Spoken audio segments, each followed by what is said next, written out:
All right, Holland, where are the right-wing talkers on this? What's the narrative out there? Who are they rooting for? And who's the go-to reference guy and who is the thought leader on radio now?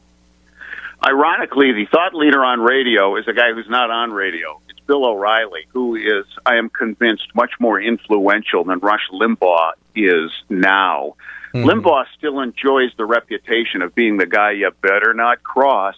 Yeah. But if you listen to these guys as much as I do for a living, you notice how nimble they are. They don't want to really commit to anybody yet.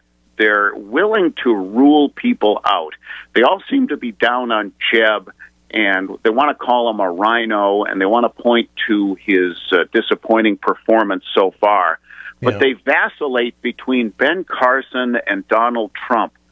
They kind of like Carly Fiorina. They like the bomb throwers. They like the Tea Party narrative. But look at the most reasonable guy on that stage last debate. Might have been Governor Kasich. You know, here's a guy who understands public policy. He's been in the trenches. He wasn't afraid to take the Medicare dough for Ohio. Yeah. But they need him like a hole in the head because they're trying to jump in front of whoever parade it ends up being. They're loving Trump because he's such great copy. Carly Fiorina is the pit bull attack dog who's supposed to go after Hillary. And what you may have seen in the last couple days, and much of America doesn't know because this is a little inside, Carly Fiorina has just signed on with a major Washington, D.C. speaking bureau. The name of the company is called Leading Authorities, and if you go to their website, you can scroll down this who's who of rubber chicken acts that they represent for big money.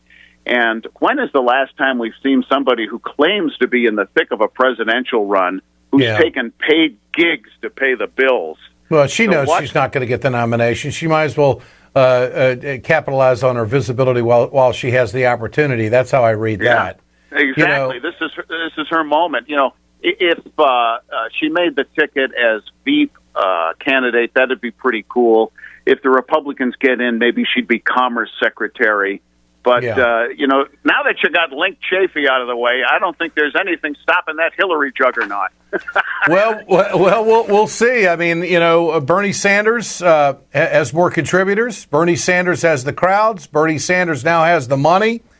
And if he wins Iowa and if he wins New Hampshire, you just never know where this is going to go. So I think there's a pretty legitimate race on the Democratic side. I wouldn't sell out Bernie Sanders yet. I mean, I think that we're a long way from this being decided.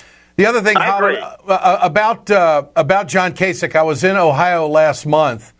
The Democrats in Ohio think that Kasich will be on the ticket, that whoever gets the nomination, that Kasich can do a better job in Cuyahoga County than anybody else. And if you get that or get close to it, you can win the state of Ohio. And we all know how bad the Republicans have got to have that to get the White House. So that's the convention. Never won the White House without it. And the cutest couple on paper would have been Jeb and Kasich, president and VP, because it's Florida plus Ohio. No doubt. But Jeb's going nowhere fast. And I think you're right about Bernie Sanders. A field of burn. His crowds are bigger than Trump's. Yeah. Trump is still getting more coverage because he's just such great copy. Well, Bernie Sanders is getting the least amount of coverage of any of these candidates. Yeah. And if you're Hillary Clinton, your firewall is South Carolina because Ohioans like to be asked for their vote.